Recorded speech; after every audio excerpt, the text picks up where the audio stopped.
everyone, welcome back. This is gonna be sort of an interesting video because it's been a while since I've done skincare reaction videos and I've had some thoughts about some of the celeb skincare routines that have come out. So I'm just gonna do a little condensed version of a few different celeb skincare routines. So if you've been following me for a while, you would know that I've had Mixed Makeup, my YouTube channel, for almost 9 years now. I can't believe that much time has passed, but about like 4 years ago, I started doing something called skincare reaction videos. And now there are skincare reaction videos. There's so many people do them. Even dermatologists are doing skincare reaction videos. And I love seeing that this trend has taken off because it really is a fun way and an easy way to help us comprehend skincare. And we've seen that over the past couple of years, especially, skincare has really had a boom on the internet. And it's, you know, like skincare has had its time to shine. And I really credit skincare reaction videos for this because it just helps everybody understand and in an entertaining way. A lot of videos have come out and I feel like there have been some notable teachable moments. So I'm gonna just kind of skip around a little bit and focus in on the Harper's Bazaar Go to Bed With Me series because I feel like they've had some really great people on and they've just had some really notable moments, some teachable moments, and that's what this series is all about. So let's go ahead and get started. All right, so the first video we're gonna look at is the lovely Christina Milian, who happens to be my age. So I'm gonna take a different approach, obviously, because I'm condensing, and I'm gonna walk us through some of the things that I saw, but let's first get a little look into Christina Milian's life.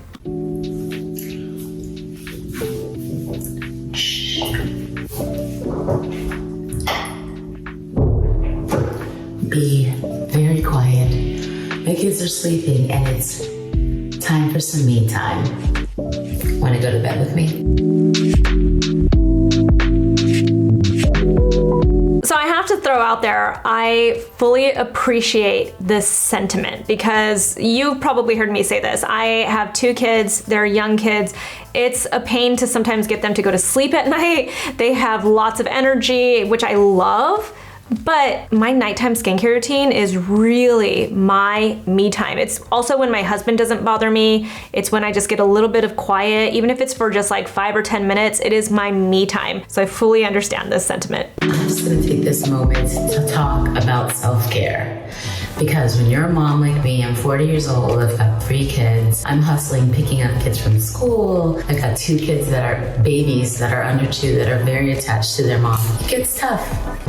It does. You know, it does get tough. And I feel like when you're in this stage of motherhood, of parenthood, your skincare routine just means so much more to you. So I definitely appreciate it. But what we are about to witness is the thing that I talk about the most. The first thing she's gonna do is pull out a makeup wipe. And you guys have probably heard my opinion of makeup wipes. I am so anti-makeup wipes. And listen, I fully appreciate that even saying makeup wipes as just like a 100% no is not, it's not realistic, right? Like if you're single and you're dating and you wanna at least keep something in your bag with you to wipe off your face or something at the end of the night, or if you've like gone camping, or, you know, I even took makeup wipes with me to the hospital when I went into labor because I just wanted to have something with me. But in your regular skincare routine, your nightly skincare routine on an everyday basis, I don't recommend makeup wipes. And I'll say the main reason for this is because they don't really cleanse your skin the way you need your skin to be cleansed, and not in a gentle way either. If you are going to really get them to work and get everything, especially your makeup, off of your face, then that means you have to tug and rub really hard. So inevitably, I always talk to people and they're like, yeah, when I use my makeup wipes, I get everything off. And I'm like, well, when we dig a little bit more, is your skin a little bit irritated? Is it looking a little bit red? Is it feeling a little bit sensitive after you've used a makeup wipe? Then that means you need to stop using a makeup wipe, because after all of that, over years and years of it, you are causing damage to your skin. So let's take a look at this and you'll see. I mean, I don't even need to say it. You can see it happening. So I like to start off with facial cleansing towelettes. See that? Ta-da! So easy. I've been using these for years, especially, you know, in my 20s, I was really lazy about taking off makeup because I loved my makeup so much. When I would go to an event, I'd sometimes even sleep in it. Ugh. See, I'm telling you, I totally understand this. You know, the thing that like really always gets to me whenever we see somebody pull out their makeup wipes and swear by them, the first thing they say is they're easy. And that's really how they've become so popular, because it just seems so much easier. This, you know, like the same thing goes for a lot of products out there that just aren't really like the best products for your skin. It's, you know, they become so popular because they seem so easy. So, you know, it's just, it's such a bummer that that is what happens, is you see it as easy, and we just want our lives to be easier sometimes. So I get it. And then also the like in your 20s sleeping in your makeup because you think it's so pretty. I'm guilty too. I used to do it, and I'm telling you, all of this catches up when you're my age and 40, Christina's age, 40, so. And then eventually, like, I moved into using makeup towels to take my makeup off. In your 20s, you kind of think you're gonna stay like that forever, but the truth is, unfortunately, it doesn't stay that way forever. I like to use my moist towelettes first, kind of get around the eyes. I have extensions on my eyelashes, so I'm very careful with how I wash my face. I kind of wash and clean around the lashes. That way I don't mess them up, because I pay a pretty penny to get my lashes done. It's always really hard for me to watch somebody, you know, like talk about, you know, like how their skin has changed and what they used to do and stuff, but then to also watch them use a makeup wipe, and I have such a hard time with it. Yes, you can absolutely be gentle with it. And you know, people do ask, well, if you do have lash extensions, what are you supposed to use if not a makeup wipe? And I always go to micellar water. When people are like, well, what's the difference? The big difference with micellar water versus makeup wipes is that with micellar water, you can really soak your cotton pad. For me, I like to use micellar water with like a microfiber towel and just really soak it, hold it and press it gently to your eye, really loosen up all of that makeup, and then gently wipe away.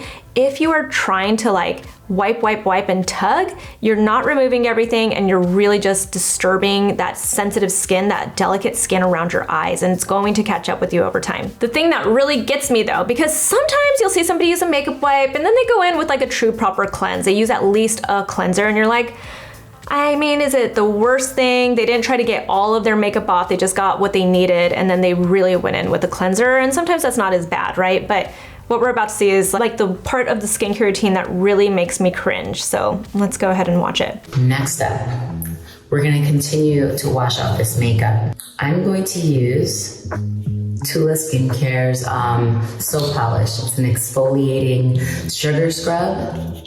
Super good. This really gets into the creases, and I like it because it's really soft. Because it's sugar, you can use a dime-sized amount, but I like to use a little more. I mean, whoever really follows what they say.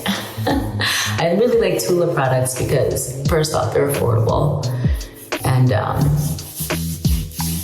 they really work. It's kind of good for all ages. My daughter uses it, and so do I. I'm trying to teach her about skincare now, so she has like a couple different products for different stuff. Now we're gonna wash it off. Okay, so she goes in with, instead of a real cleanser, she goes in with a sugar polish. And of all the physical exfoliants out there, is a sugar scrub the worst that she could have gone for? No, we all know that, you know, like a walnut scrub or an apricot scrub is probably gonna be the worst because it actually scratches your skin. This can be pretty rough on your skin if you're not gentle with it as you're using it. You can even hear it as she's rubbing it on her skin, that sound that it makes. Sugar scrubs are not the worst physical exfoliant you can use on your face, but they're still potentially a little bit rough. And really, when you couple it with the fact that she actually hasn't used a true cleanser on her face yet, it just kind of is like, missed opportunity. And there's actually this really great comment that just like breaks down almost all my thoughts for this video. And it's right at the top of the video where a woman says, personally, her products are superb, minus the sugar scrub though. I wonder why someone like her, who might possibly have access to way better products for exfoliation, still uses such an outdated product. She goes on to say more. We're gonna actually touch on this in just a second, but I actually have an answer for this kind of question because I see this question a lot. And if you notice, it's kind of a question that's aimed at a lot of people, a lot of celebrities who are around this age. And that actually is part of the whole answer. So why would somebody like her, who has access to so many products and so many experts, why would they go in with a scrub like that as their cleanser, right?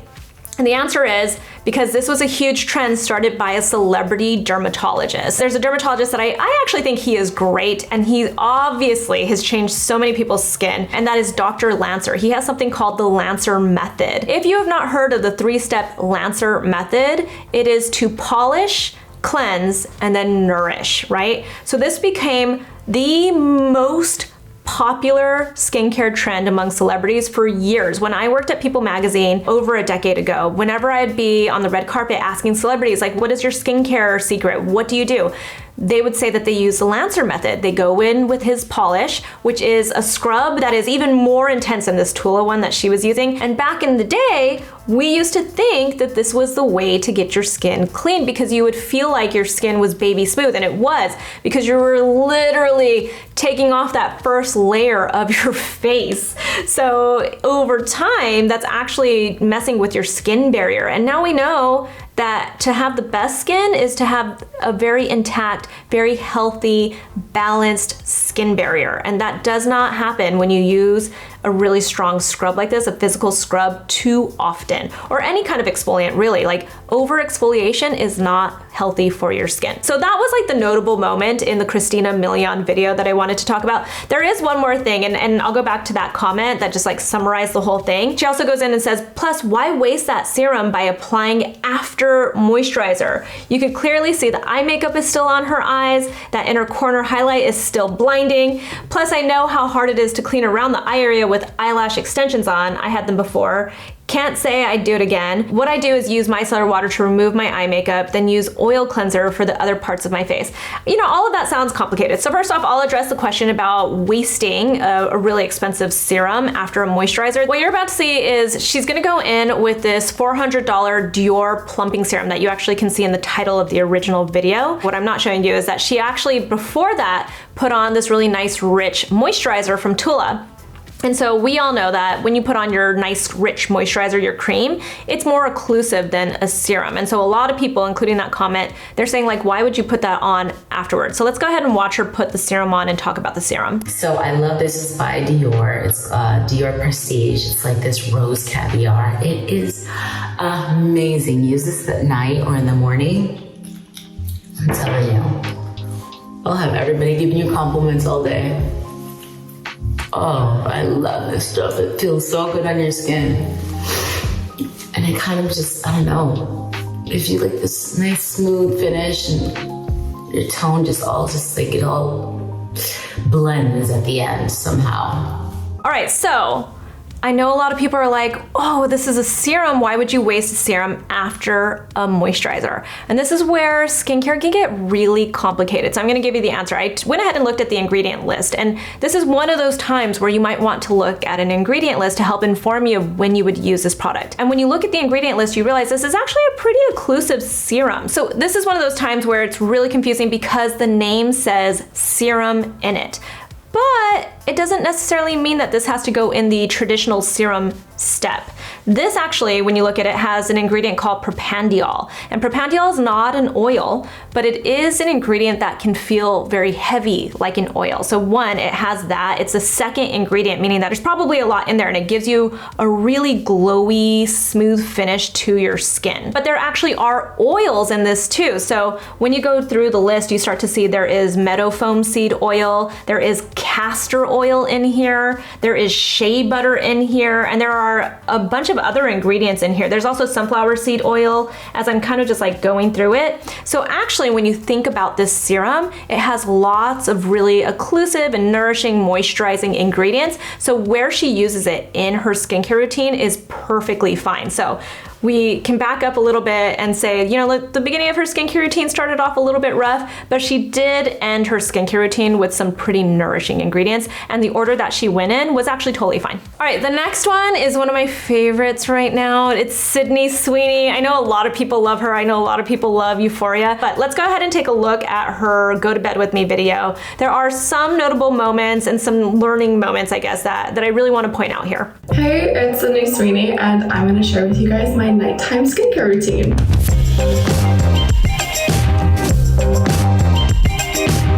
Okay, so first I always put my hair back with a silk hair tie. The first thing I want to point out about Sydney Sweeney is that she actually tells us in this video that she has acne-prone skin. She gets like cystic acne, and she's always like really worried about that. I think it's always really good to know a person's perspective of their skin before we really watch what it is that they're using, because it kind of informs you of why they're making decisions about their skincare products. The thing that caught my attention though the most is that, you know, a lot of people mentioned in the comments of this video that she was using Vaseline a lot in this video actually. She uses Vaseline after she cleanses her face, and she uses it first to remove her eye makeup, and a lot of people are like freaking out about it. So let me show you. You guys can watch this. Whenever I have eye makeup on, I do this thing, and I don't know if it works or if it's right, but I use Vaseline to take the rest of my eye makeup off, and it also makes a repeat in my skincare journey later. When I was in middle school, I think I read somewhere that Vaseline's supposed to make your eyelashes grow,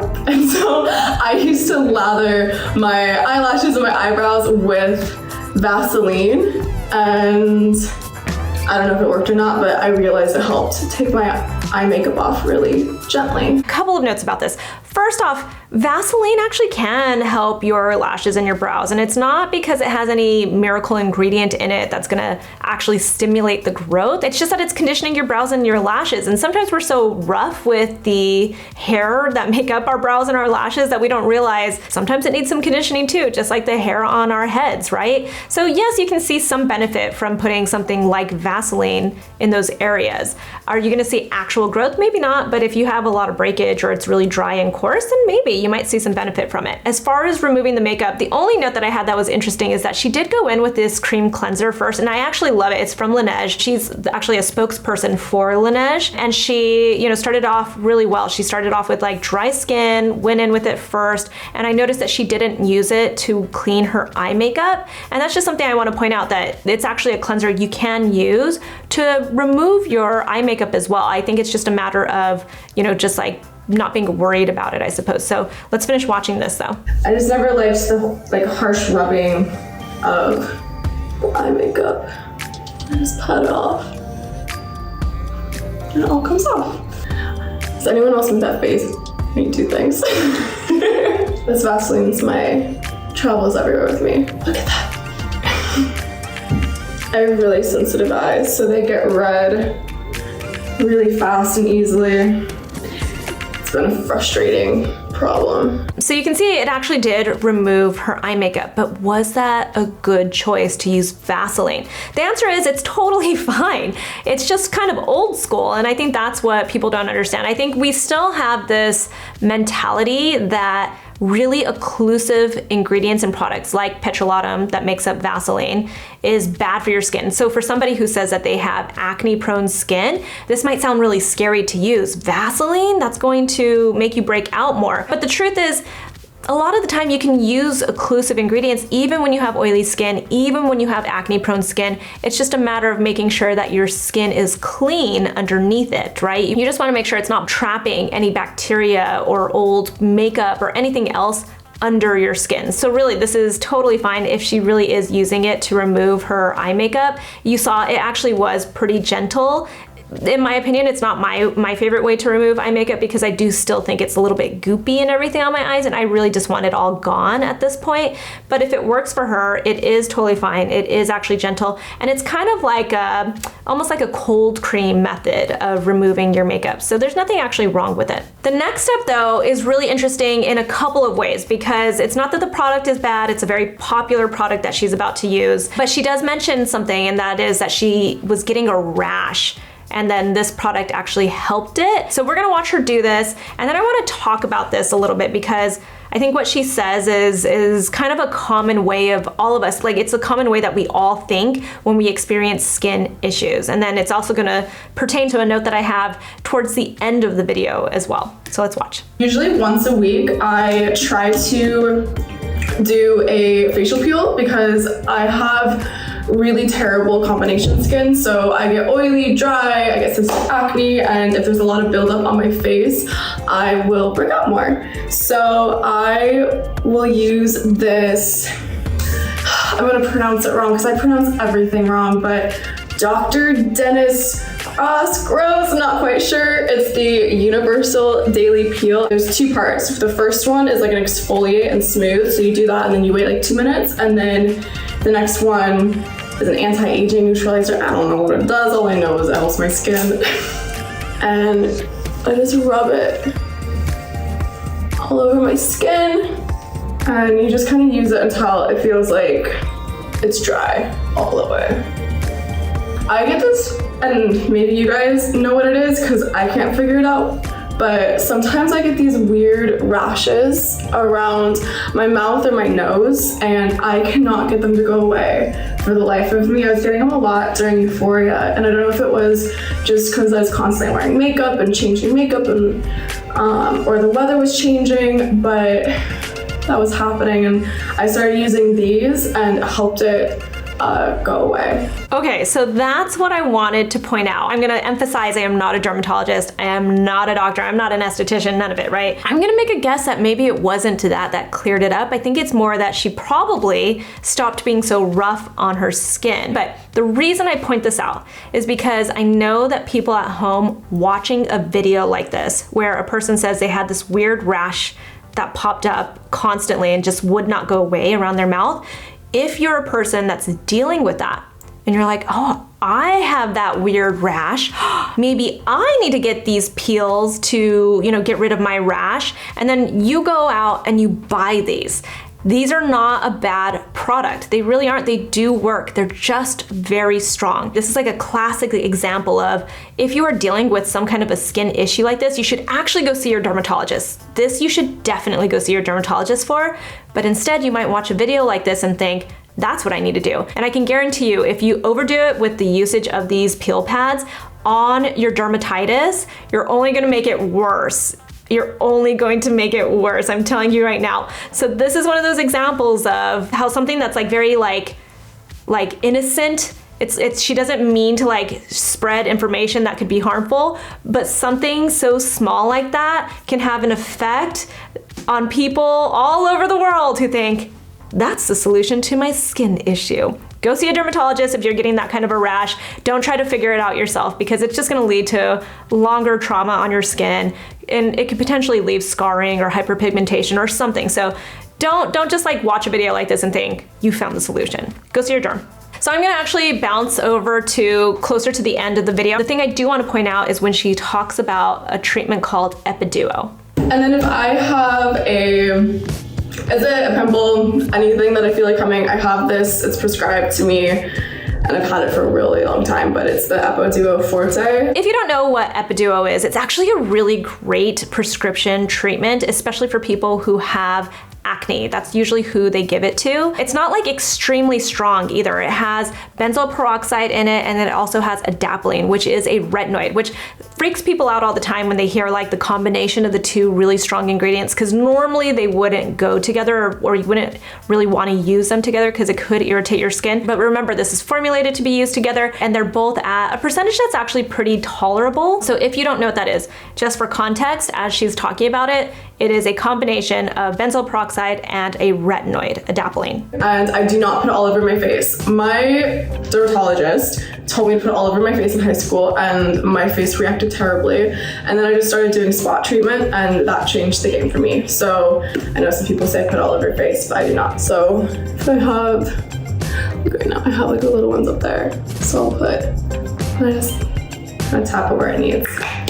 So she even said it, okay? So this is like such a classic example of an experience that we all have. When we go see a dermatologist, we're dealing with acne or some kind of a breakout, and they give us a really strong prescription, right? Yes, you're supposed to use it all over your face, but it can be very strong. So it causes you to experience a freak out with your skin, right? Your skin can get very irritated, it can get very dry. So this caused her to decide to only use it as a spot treatment. And I'm gonna tell you, that's actually a mistake. The problem is, when you are using a treatment like this, it's supposed to basically maintain your skin so that you don't get any breakouts, right? So if you're only using it as a spot treatment, you're waiting for the breakouts to appear instead of actually preventing them, right? So yes, it's probably helping when she puts it on the actual spots that have appeared, but that means that they already appeared. She doesn't have a crystal ball to know where her pimples are gonna show up next. So if you actually use this all over your face, you're preventing them from appearing in the first place, right? So it's this like missed opportunity by not using it all over. So if you are having problems with a retinoid,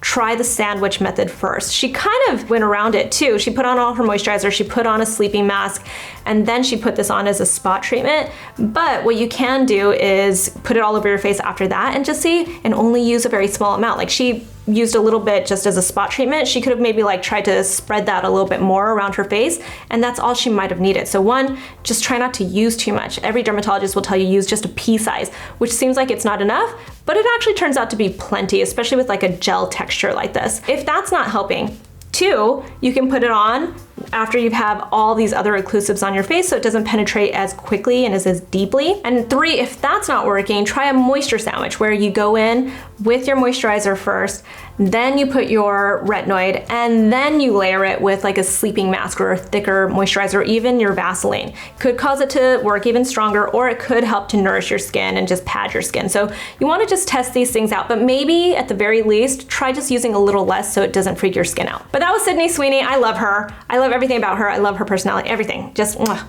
love Sydney Sweeney. All right, so then the last person we're gonna take a look at is the amazing and always gorgeous Ted Lasso star, Hayo'u Waddingham. She is, I think, like somewhere in her mid 40s. I think she says it in the video that she's like in her mid to late 40s. She looks amazing, and she kind of hints at the fact that she does not get cosmetic treatments done, or at least like not anything with needles is what she basically says. And I think that's very interesting to hear, and it kind of sets the tone of the things I want to point out in her skincare routine. So let's take a look. Hello there, I'm Hayo'u Beauty. Are you ready to go to bed with me?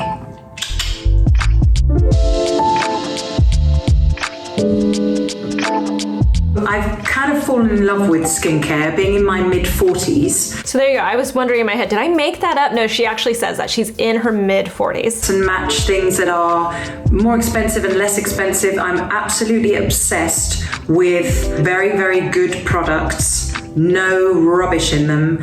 And, you know, there are some things in my regime that are more low-key, and then other things that I spend the pennies on because I don't want to ever have any intrusive things done to my face because I'm scared of needles. I mean, that's like the only thing that I know that she says in this video, where we're assuming she doesn't get any Botox done, no filler done, nothing like that. So we're gonna make the assumption that she's not getting, because she's afraid of needles and she's saying she wants to avoid this stuff, that she doesn't have any of that in her face, which I think really gives us a lot to kind of take in with the skincare routine, because a lot of the time, and you've heard me say this, when we're watching these celebrity skincare routines, I always say we're not getting the full picture here, because whether they're in their teens or 20s or all the way into like their 50s and 60s, we have no idea at this point what cosmetic treatments the celebrity has done, unless they're a celebrity that talks about what they get done. And so when they're telling us their skin history and the products that are working for them and stuff, we don't have the full picture. And I guess to me, while I don't expect everybody to share their cosmetic treatments or like the things that they're getting done necessarily, I think it's still a little bit misleading. It's hard for us to understand what might be working product-wise if we don't have the full picture. You know, we don't know if they're getting like a facial every single week or anything like that. And to be fair, we don't know if she's getting a facial every week either, but at the very least, we know she's not getting something like Botox done. And I am not anti-Botox. Obviously, I have Botox all over this face, but I just think it's really helpful to have context of this. So I really wanted to point that out. The thing that people did have some questions about though, is after she has washed her face, she goes in with a product that surprises everybody as like one of the next steps that she goes in with before her moisturizers and everything else. So I'll just show you. You'll see what I'm talking about. Every single morning, I use this. You can see that there, Hayo'u facial oil, and it's part of the gua sha system of lymphatic drainage. So I just press that on, and this is something that's really nice to do just as a 1 minute ritual for yourself every day. Everyone else can, and you just do your own thing. And these are my jades, very calming on the skin. And I just hold them, especially in the morning, if I'm getting up at like 20 past 4 in the morning and going to shoot, just hold them under there like that. Hold them there and all up through there. But in general, a little bit of a pull away like this. And I won't bore you with it for any longer, but always kind of scooping up the jawline, scooping in under the cheekbone is great. And then up, over and through the eyebrows. These are a brilliant investment. I have no problem with gua sha. I do sometimes get a little worried when I see the gua sha trend because I wonder sometimes if we're like tugging at our skin more. If it were me, I'd be like, let's go in with maybe more of like a jade roller or something like that. But that said, if there's anybody's face that's gonna sell me on gua sha, it's probably her face because she looks fantastic. There's nothing wrong with massaging your face. I actually think it's really great to get that lymphatic drainage and to help like depuff your skin and everything. So nothing wrong with that. And I do think the best way to do it is with an oil first. So it makes complete sense that she would do this. But after she puts on this oil, she does go in with the rest of her skincare products. She goes in with a serum, she goes in with moisturizer, and she just continues on. And I think a lot of people have questions around the whole oil first. So I know that earlier in this video, I talked about how the serum that Christina Milian was using is totally fine because it's actually more oil based and has that more inclusive feeling. So as the last step in her skincare routine, it's totally fine. In this case, this is a true oil. So it actually should go closer to the end of the skincare routine, not right at the beginning of the skincare routine. And the reason for that is these are really rich oils. There is almond oil as the first oil. There is camellia seed oil in here. There is, just a ton of different oils in here. I could like read the entire ingredient list and the majority of it is oil. So this is truly an oil that she is using on her face. And the reason why that could be a little bit of a mistake in your skincare routine at the beginning of your skincare routine before all of your serums is that water and oil don't mix well together, right? So if you're putting on oil on your face and then you're going in with really light water-based serums especially, then they might not be giving you the benefit that they actually could give you. They can give you a little bit of benefit still because it's still gonna penetrate a little bit, but those water-based serums especially are not gonna get that full potential. They're not gonna penetrate as deeply as they would have. And so you might be just wasting your products, right? You're just not giving them the full potential. And so that's just one thing to keep in mind. Is it terrible? Again, she looks amazing. But it's just something to keep in mind that you don't want to waste your product. You want to put on those water-based products first, then go in with your oils last. And you can also obviously gua sha at the end of your skincare routine. And in fact, you might have even more slip because you'll have put on all these nice products, your moisturizer, then your oil, and you'll have lots of nice slip on your skin. And then you can go on with a gua sha and not tug your skin. The only other thing I want to point out about the skincare routine, because she's perfect, is that, like a little towards the end of the video, she does bring up that she uses a glycolic acid-based toner occasionally in her skincare routine. And it's really the only like anti-aging, for lack of a better word, ingredient that I saw in her skincare routine, besides the really beautiful, nice, nourishing ingredients that you absolutely need in your skincare routine, especially if you're dealing with more mature skin.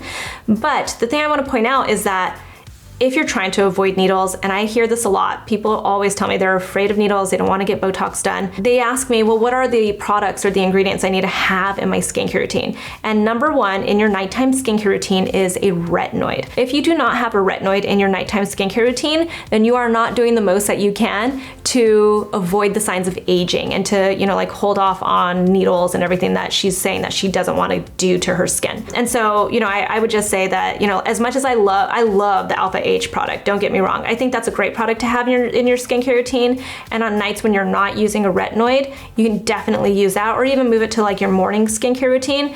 But you absolutely need a retinoid. And it's something that I see happen with celebrity skincare routines a lot, where you just don't see the retinoid. Where is the retinoid? I always want to say this. It makes me realize whenever I watch these videos that people are still really scared of using a retinoid in their skincare routine, when in reality, that would be probably one of the more beneficial ingredients to use in their skincare routine. And they could probably kick half the skincare products out of their routine if they just had this one ingredient happening in their routine. So yes, it's scary to deal with. Yes, you might have to go through like an adjustment period or find a retinoid that works best for you. I know I definitely had to go through that, but once you find retinoids that work for you, it is game changing. But anyway, that was Hannah Waddingham. I love her, like I said. I think that she overall had a really great routine. I really do love the messaging of this one because it's refreshing. It definitely is refreshing to see somebody in their mid-40s be like, I don't get anything done to my face, and this is what I look like. And it turns out you're beautiful.